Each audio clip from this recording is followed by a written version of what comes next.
Hi friends, welcome to my channel. আজকে আপনাদের সামনে একটি অতি দুর্দান্ত পজিটিভ নিউজ নিয়ে এসেছি। হ্যাঁ, ঠিক শুনেছেন, একেবারে দুর্দান্ত পজিটিভ নিউজ, যেটা শুনলে খানিকটা হলেও আপনাদের এই যে শিক্ষকদের বাধ্যতামূলক টেট, এই যে বাধ্যতামূলক টেটের যে একটা আদেশ, সেখান থেকে রিলিফ পাওয়ার জন্য কিছুটা হলেও স্বস্তির বাতাবরণ আপনাদের মধ্যে হবে, সেই বিষয়ে অত্যন্ত একটু আপনাদের আভাস দিতে পারি। কি হয়েছে, কেন হয়েছে, আসুন এই ভিডিওর মধ্য দিয়ে আমরা সব কিছু জানবো। তো তার আগে আপনার কাছে অনুরোধ করব, দয়া করে আপনারা আমাদের বা আমার এই চ্যানেলটা লাইক করবেন, সাবস্ক্রাইব করবেন, কমেন্ট করবেন এবং শেয়ার করবেন। দেখুন, একটা ভিডিও করতে আমাদের প্রচুর পরিশ্রম করতে হয়। সব সময় আমরা অনলাইনে থাকি, আমাদের বিভিন্ন জায়গা থেকে নিউজগুলো খুঁজে বেছে শুধুমাত্র আপনাদের জন্য এগুলোকে সংগ্রহ করতে হয়। তাই একটা সাবস্ক্রিপশন অবশ্যই আপনাদের কাছ থেকে আশা করতে পারি। Let's discuss the matter. আগামী 3রা ডিসেম্বর 2025 ভারতবর্ষের ইতিহাসে ওটা অতি গুরুত্বপূর্ণ দিন হতে চলেছে। কেন না, 3রা ডিসেম্বর 2025 সুপ্রিম কোর্টে উঠবে এই শিক্ষকদের বাধ্যতামূলক টেটের জনস্বার্থ মামলা। হ্যাঁ, ঠিক শুনেছেন, পাবলিক ইন্টারেস্ট লিটিগেশন বা জনস্বার্থ মামলা। এটা আগামী 3রা ডিসেম্বর 2025 তার কেস পড়েছে, তার কেস নাম্বার কনফার্ম হয়ে গেছে, শিডিউল্ড হয়ে গেছে। তো এই পাবলিক ইন্টারেস্ট লিটিগেশন কী বা পিআইএল কী, কে অ্যাপ্লাই করেছে, এর ইম্প্যাক্ট কী হতে চলেছে, আসুন আমরা একটু ভালো করে জেনে নিই। কার নাম পাবলিক ইন্টারেস্ট লিটিগেশন, জনস্বার্থ মামলাটা কী না, আইনে বলা আছে, ভারতবর্ষের সংবিধানে আইনে বলা আছে, public interest litigation is a legal tool allowing any concern citizen or public spirited individual to file a petition on a court, maybe High Court or maybe Supreme Court, on behalf of a larger group of people whose rights are violated and who cannot seek justice for themselves. This concept originated from American jurisprudence and developed in India through judicial activities. অর্থাৎ যখন একটা বিশাল পরিমাণ জনগণের স্বার্থ ক্ষুণ্ণ হচ্ছে, যারা justice পাচ্ছে না বলে এরকম মনে হবে, তখনই জনস্বার্থ মামলা কায়েম হবে এবং জনস্বার্থ মামলা তখন এক্সিকিউট হবে। এবং এই যে ধারণা বা এই যে আইনের বাতাবরণ, এটা এসেছে আমেরিকান জুডিসপ্রুডেন্স থেকে। অর্থাৎ আমেরিকা থেকেই এর জুরিসপ্রুডেন্স প্রথম সৃষ্টি হয়েছে, যেখানে আমেরিকাই প্রথম এই জনস্বার্থ মামলার পথ দেখিয়েছিল, সেখান থেকে এই ভারতবর্ষে জনস্বার্থ মামলার শুরু হয়েছে। তো এখানে কি ব্যাপারটা হচ্ছে না, যখন বিশাল পরিমাণ জনগণের স্বার্থ ক্ষুণ্ণ হবে এরকম মনে হবে। বেশ, এবারে আসুন, আমাদের যে 3রা ডিসেম্বর 2025 যে জনস্বার্থ মামলাটি আছে, কে করেছিল না, শিক্ষক মহাসংঘ। সারা ভারতবর্ষের বিভিন্ন রাজ্যে তার মেম্বার্স আছে। শিক্ষক মহাসংঘ বলে একটা সংস্থা আছে, যারা এই পাবলিক ইন্টারেস্ট লিটিগেশন করেছিল। দেখুন, সুপ্রিম কোর্টের যখন কোনো একটা ফাইনাল ভার্ডিক্ট বেরোয়, তাকে কোয়াশ করতে গেলে, কোয়াশ মানে তাকে চ্যালেঞ্জ করতে গেলে বা তাকে আটকাতে গেলে, ঠেকাতে গেলে, রেস্ট্রিক্ট, হিন্ডার, অবস্ট্রাক্ট করতে গেলে 3টে পদ্ধতি আছে। একটা হচ্ছে রিভিউ পিটিশন বা curative petition, whatever it may be. একটা রিট পিটিশন, যেখানে মধ্য দিয়ে আবার শুনানি হওয়ার সম্ভাবনা থাকে। আর 3 নম্বর হচ্ছে চিফ জাস্টিসের নোটিশে নিয়ে এসে এটাকে পাবলিক ইন্টারেস্ট লিটিগেশনের রূপ দেওয়া।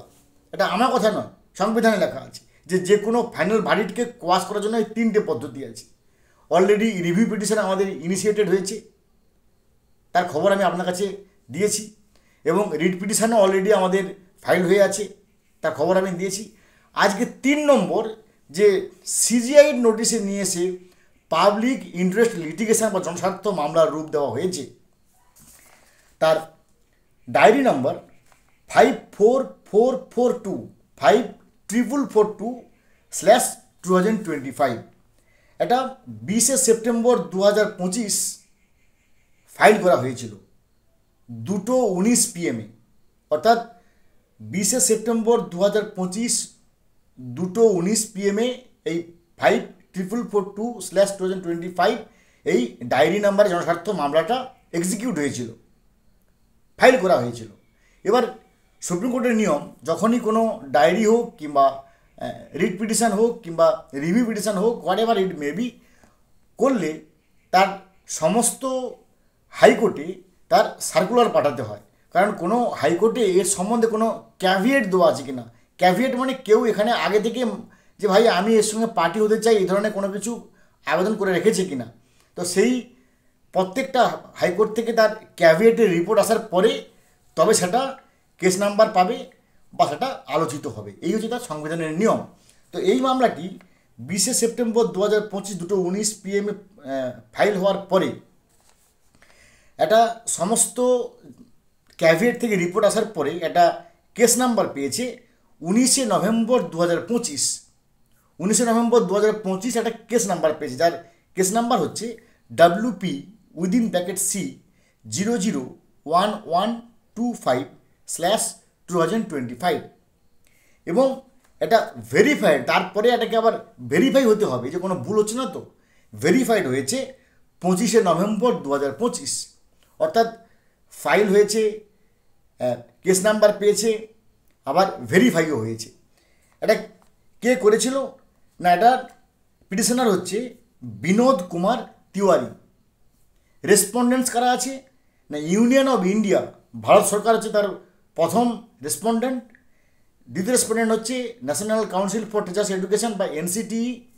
3 নম্বর হচ্ছে স্টেট অফ মহারাষ্ট্র বা মহারাষ্ট্র সরকার বা মহারাষ্ট্র রাজ্য। এই 3 জন হচ্ছে রেসপন্ডেন্টস। পিটিশনার হচ্ছে বিনোদ কুমার তিওয়ারি। এবার জাস্টিস কে কে আছেন, আমি আগেই বলেছি যে PIL মানে সেখানে CJI থাকতেই হবে, কারণ CJI নোটিশে না নিয়ে এলে PIL কখনো পূর্ণতা পাবে না। তো যেহেতু CJIয়ের বেঞ্চে এটা আলোচিত হবে 3রা ডিসেম্বর 2025। কে কে আছেন, CJI আছেন আমাদের মানে সূর্যকান্ত সাহেব বা সূর্যকান্ত স্যার, আর উজ্জ্বল ভুইয়ান এবং নাগমেকাপম কডিশ্বর সিং, এই 3 জন জাস্টিস আছেন, যেখানে আলোচিত হবে 1 সেপ্টেম্বর 2025 এই যে নির্দেশিকা, এটা কতটা ফ্রুটফুল না ইফেক্টফুল, নাকি এটা খারিজ হবে, নাকি এর সম্বন্ধে কোনো কিছু আলোচিত হবে, এটাকে ওই দিন আলোচনা করা হবে। কারণ তার PIL সূত্রই হচ্ছে যদি কোনো ব্যাপক পরিমাণ জনগণ এখানে ক্ষতিগ্রস্ত হয়, তাদের স্বার্থ ক্ষুণ্ণ হচ্ছে, তাহলে এখানে কিন্তু PIL হবে। এবং আমরা জানি যে ভারতবর্ষের 51 লক্ষ প্রাথমিক শিক্ষক শিক্ষিকা, আপার প্রাইমারি টিচার্স 51 লক্ষ, এটা এত পরিমাণ ফিগারের স্বার্থ ক্ষুণ্ণ হচ্ছে, তাদেরকে কোনো বলার সুযোগ দেওয়া হয়নি, তাদেরকে পার্টি করা হয়নি, তাদেরকে দুম করে তাদের উপর দে হ্যাভ বিন স্কেপগোটেড। তাই আশা রাখছি যে আজকের এই যে আশ্বাস বাণী আপনার কাছে দিলাম, 3রা ডিসেম্বর নিশ্চয়ই কিছু না কিছু একটা সমাধান সূত্র বেরিয়ে আসবে। তার অবশ্যই পরবর্তী আপডেট আমি আমার চ্যানেলের থ্রুতে কনভে করব। ভালো থাকুন, have a good day, thanks.